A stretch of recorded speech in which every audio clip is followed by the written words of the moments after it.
এই তুমি আমাকে কোথায় নিয়ে এলে? এটা কি কোনো মানুষের থাকার জায়গা হলো? এই বাড়িতে তো শাকচুন্নি ভূত এরা থাকতেও ভয় পাবে। তুমি আর বাড়ি খুঁজে পেলে না, শেষে কিনা এমন একটা ভূতের বাড়ি জুটলো কপালে। এই সময়ে এমন একটা বড় বাড়ি খুঁজে পেয়েছি, এটাই অনেক। না পেলে কোথায় থাকতাম বলো তো? তার উপর এত কম দামে। আজকাল এত কম দামে এত বড় বাড়ি কোথায় পাওয়া যায়? কত মানুষ কোনো আশ্রয় পাচ্ছে না, সেই জায়গায় তুমি আমার সাথে রাগারাগি করছো? বাড়ি না পেয়ে রাস্তায় রাস্তায় ঘুরে বেড়াতে হলে বুঝতে কেমন লাগে। তাই বলে এমন একটা বাড়ি? আমার বড্ড ভয় করছে। আমার তো মনে হচ্ছে এই বাড়িতে কোনো সমস্যা আছে, তাই এত কম দামে দিয়ে দিয়েছি। এখন এসব কথা বাদ দাও তো। আমার আর এসব কথা একদম শুনতে ইচ্ছে করছে না। আপাতত একটা ঘর গুছিয়ে নাও, রাতটা কোনো রকমে কাটাই, তারপর কাল সকাল থেকে বাকি কাজ করা যাবে। হ্যাঁ, তাই করি। এই নদী ভাঙনের কারণে আর কোথা থেকে যে কোথায় যেতে হবে কে জানে। কতগুলো জিনিস নষ্ট হলো, নিয়ে আসতে পারলাম না। এই কটা জিনিস আর নিজেদের জান নিয়ে বাঁচিয়ে পালিয়ে এলাম। বলছি, কোনো খাবার তো নেই, রান্না করাও সম্ভব না। তুমি ঘরটা গোছাতে থাকো, আমি গিয়ে দোকান থেকে কিছু কিনে নিয়ে আসি। খেয়ে রাতটা কোনো রকম পার তো করতে হবে। তাই বলে তুমি আমাকে একা রেখে যাবে? না না, আমি একা থাকবো না। পারলে তুমি আমাকে সাথে নিয়ে যাও। বোকার মতো কথা বলো না তো। এত রাতে তোমাকে যেতে হবে না, কিচ্ছু হবে না। তুমি ঘর গুছিয়ে নাও, আমি এই যাব আর আসবো। ঠিক আছে, কিন্তু তাড়াতাড়ি চলে আসবে। হ্যাঁ হ্যাঁ, তাড়াতাড়ি চলে আসবো, তুমি কোনো চিন্তা করো না।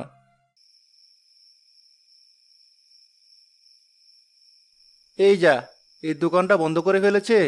একটু আগে আসার সময় খোলা দেখে গেলাম। কি আর করার, আর একটু সামনে গিয়ে দেখি আর কোনো দোকান খোলা পাই কিনা।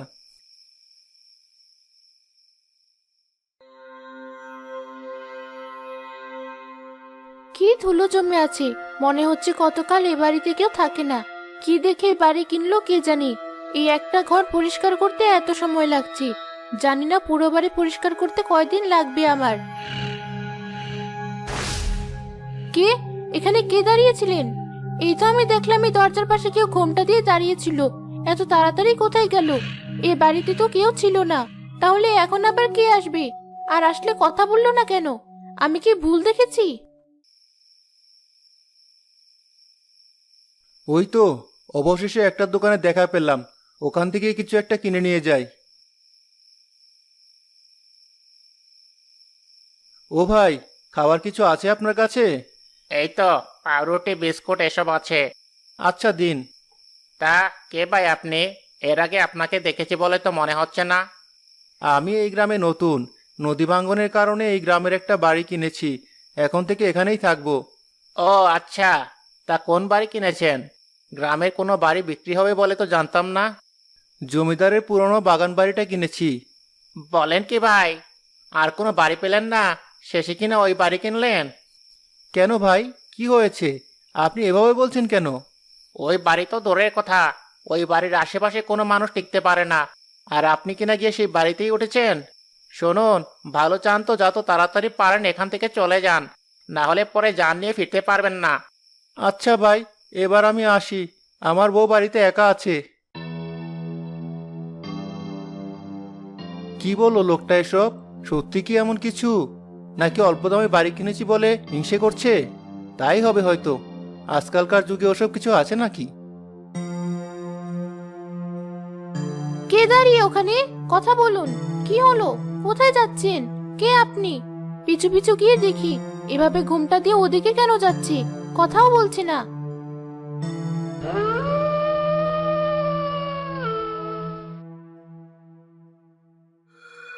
তুমি ওই পুকুর পাড়ে দিয়ে যাচ্ছ কেন? এত রাতে পুকুরে কি কাজ? কোনো কাজ নেই, এক মহিলাকে এদিকে আসতে দেখে তার পিছু পিছু এসেছি, কিন্তু হঠাৎ আবার কোথায় চলে গেল? কিসব বলছো? এখানে কোনো মহিলা ছিল না, তুমি তো একাই হাঁটছো। কি যে হয়েছে তোমার কে জানে। চলো ঘরে, কাজ না করে এসব করে বেড়াচ্ছ। কে রে? আমার কাছে আসলি না কেন? এতবার তোকে আসতে বললাম। না না, আমি যাব না। আমি যাব না তোমার কাছে। আমার কাছে তোকে আসতেই হবে। আয় আয় বলছি। ছাড় আমার গলা। কি হলো? এমন করে চিৎকার করছো কেন? আর কোথায় যাবে না তুমি? কি হয়েছে তোমার? আমি তাহলে স্বপ্ন দেখছিলাম? স্বপ্নে ওই মহিলা এসেছিল, আমাকে যেতে বললো ওর কাছে। কিন্তু আমি বলেছি যাব না, আর ও আমার গলা চেপে ধরেছিল। তুমি ওসব একটু বেশি ভাবছো, তাই এমন স্বপ্ন দেখেছো। তুমি এসব আর ভেবো না, দেখবি সব ঠিক হয়ে যাবে। এবার ওঠো, কাল থেকে কি সব খেয়ে দিন পার করছি। রান্না করো দেখি কিছু, ওপাশে বড় একটা রান্নাঘর আছে। সে তো আছে, কিন্তু কোনো বাজার তো নেই, কিনে নিয়ে আসতে হবে। বেশ, তো আমি নিয়ে আসছি। ও ভাই, আপনি সেই লোক না যে কাল রাতে আমার দোকানে এসেছিলেন? হ্যাঁ ভাই, আমিই সে। আপনারা এখনো এখানে আছেন? এখনো চলে যাননি? জীবনের প্রতি কি কোনো মায়া নেই আপনার মশাই? চলে আর কোথায় যাব বলুন? যাওয়ার জায়গা নেই বলেই তো এখানে এসেছি। আর কোনো সমস্যা তো এখনো হয়নি, দেখি কি হয়।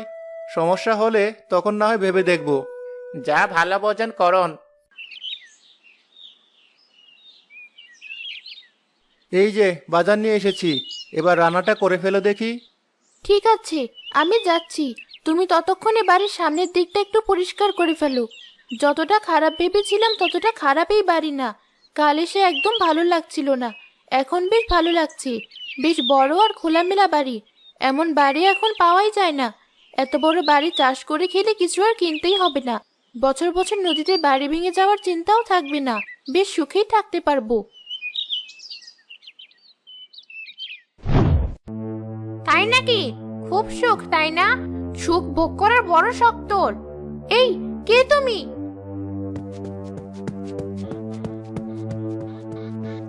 কি হলো, এমন করে চিৎকার করে উঠলে কেন? আবার এসেছিল ওই মহিলা। এই বাড়িতে নিশ্চয় কেউ আছে, কোনো পেতনি আছে, না হলে হঠাৎ আমার সামনে আসে আবার চলে যায়। কি যে হলো তোমার, কিসব বলছো? দিনের বেলাও পেতনি আসবে নাকি? এমন পাগলামি করো না তো। তোমার অমন হঠাৎ চিৎকারে ভয় পেয়ে গিয়েছি আমি। তুমি আমার কথা বিশ্বাস করছো না কেন? আমি সত্যি বলছি। আচ্ছা ঠিক আছে, এখন কাজ করো, আমি আছি এখানেই। ভাইয়া, মামা আর মামি নতুন বাড়িতে উঠেছি। চল ভাইয়া, আমরা নতুন বাড়িতে গিয়ে একটু ঘুরে আসি। হ্যাঁ, ঠিকই বলেছিস, চল কালই তাহলে যাই।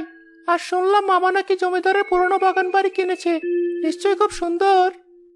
তাহলে আর দেরি না করে কাল সকালে আমরা চলে যাব।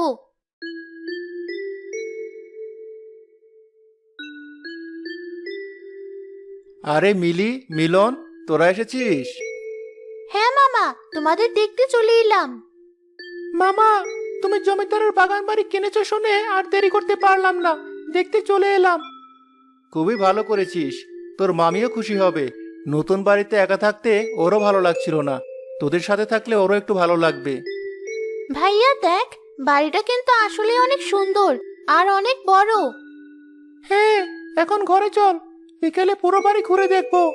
ঠিক আছে। তোমরা এসেছো, আমার খুব ভালো লাগছে। এই এত বড় পুরনো বাড়িতে আমার কেমন ভয় ভয় লাগছিল। তুমি কোনো চিন্তা করো না মামি, আমাদের এই বাড়িটা অনেক পছন্দ হয়েছে। বেশ কিছুদিন তোমাদের সাথে থাকবো। মিলি চল, বাড়িটা একটু ঘুরে দেখি। ভাইয়া দেখ, কত বড় একটা পুকুর, আর কি সুন্দর করে ঘাট বাঁধানো। হ্যাঁ, কাল এসে একটু সাঁতার কাটতে হবে। ভাইয়া দেখ, ওখানে কে একটা দাঁড়িয়ে আছে কোনটা দিয়ে। মামি তো এমন করে থাকে না, আর মামি বললোই বাড়িতে আর কেউ থাকে না। তাহলে কে ওটা? আরে কোথায় কে, কি বলছিস তুই এসব? তুমি কি চোখের মাথা খেয়েছো? ওই তো পুকুরের ওপাশে একটা বউ ঘুমটা দিয়ে আছে। কিসব বাজে কথা বলছিস? চল ঘরে যাই, তোর মাথা খারাপ হয়েছে। মামি, তোমার এই বাড়িতে কি আর কোনো মহিলা থাকে? আমি পুকুর পাড়ে এক মহিলাকে দেখলাম ঘুমটা দিয়ে দাঁড়িয়ে আছে।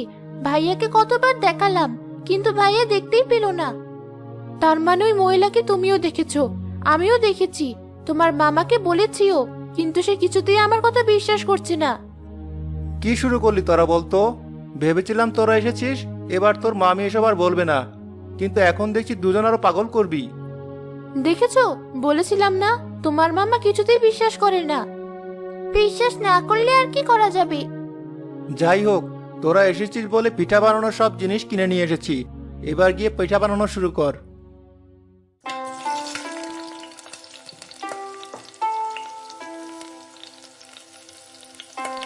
দেখো বেশ সুন্দর পিঠা হচ্ছে।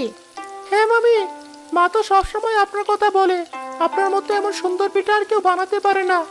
থাক আর বলিস না, পরে গর্বে তোর মামির পা আর মাটিতে পড়বে না। মামা, তুমি সবসময় মামিকে এত রাগিও না। আমাদের মামি আসলেই ভালো পিঠা বানায়। এই বাড়িতে এসে থেকে ওদের স্বাদ মিটছে না, এখন আবার পিঠা বানাচ্ছে, তাও কিনা আমার সবচেয়ে অপছন্দের তেলের পিঠা। আজ আর ওদের ছাড়বো না। এমন ভয় দেখাবো এই বাড়ি ছেড়ে চলে যাবে। এই বাড়িতে আমি কাউকে থাকতে দেব না। আমি একা থাকবো এই বাড়িতে। এই বাড়ি আমার। পেতনি তাদের উপর তার লম্বা লম্বা চুলগুলো ছেড়ে দেয়। কি হচ্ছে? উপর থেকে এত বড় বড় চুল এলো কিভাবে? আমার কিন্তু এবার ভীষণ ভয় করছে। এটা নিশ্চয়ই পেতনির কাজ। হ্যাঁ, এটা আমার কাজ। তোদের সাহস হলে কি করে আমার বাড়িতে আসার? আবার পিঠা বানাচ্ছিস? এত সাহস তোদের? কালকের মধ্যে বাড়ি ছেড়ে চলে না গেলে তোদের কাউকে ছাড়বো না আমি। এসব কি হলো মামা? আমি তোমাদের বলেছিলাম আমি কাউকে দেখেছি, কিন্তু তোমরা আমার কথা বিশ্বাস করলে না। এবার আমাদের কি হবে? কোথায় যাব আমরা? যা টাকা ছিল তা দিয়ে তো তুমি বাড়িটা কিনেছো। তাহলে কি এবার আমরা রাস্তায় রাস্তায় ঘুরবো? এত চিন্তা করো না তুমি। রাস্তায় থাকবো কেন? কিছু একটা ব্যবস্থা ঠিক করব।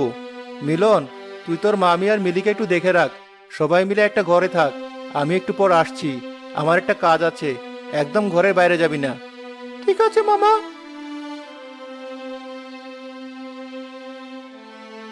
কে জানে আমাদের কপালে আজ কি আছে। মামা যখন বলেছে কিছু তো নিশ্চয়ই করবে। মামি, আমারও খুব ভয় করছে।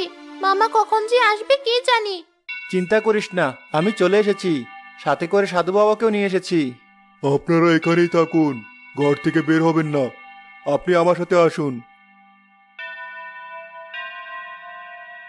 আমি ওই পেতনিকে হাজির করব। আপনি এখানে দাঁড়িয়ে থাকুন।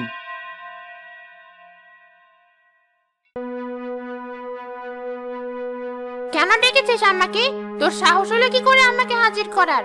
তোর মতো কত সাধু বাবাকে নাকানি চুবানি খাইয়ে বিদায় করেছি, আর তুই কেনা এসে আমাকে ডেকেছিস? বাঁচতে চাইলে পালা, আর এদের তো আমি শেষ করব। ওদের বাঁচার সুযোগ দিয়েছিলাম, কিন্তু ওরা নিজেরাই তা হারিয়েছে। তাই নাকি? তাহলে দেখি তোর কত শক্তি। এ কি হলো? আমি কিছু করতে পারছি না কেন? তুই আর পারবিও না। আমার শক্তির কাছে তোর এই শক্তি কিছুই না। তাই ভালোই ভালো এই বাড়ি ছেড়ে চলে যা, না হলে তোকে আমি বন্দি করব। কি করে চলে যাব আমি? আমার দেহের অংশ এই পুকুরে ডুবে আছে। কেউ তা তুলে কবর দেয়নি, তাই তো আমি পেতনি হয়ে ঘুরে বেড়াচ্ছি। বেশ, আমি ওটা তুলে কবর দেওয়ার ব্যবস্থা করব। ঠিক আছে, তবে আমি চলে যাব। জামাল গ্রামের মানুষদের সাথে নিয়ে পেতনির শরীরের অংশ কবর দেয়। মামি, আর তো কোনো ভয় নেই। এবার আমরা বাড়ি ফিরে যাই। অনেক দিন তো থাকলাম, আর কটা দিন থেকে যাও। না মামি, পরে সময় করে আবার আসবো।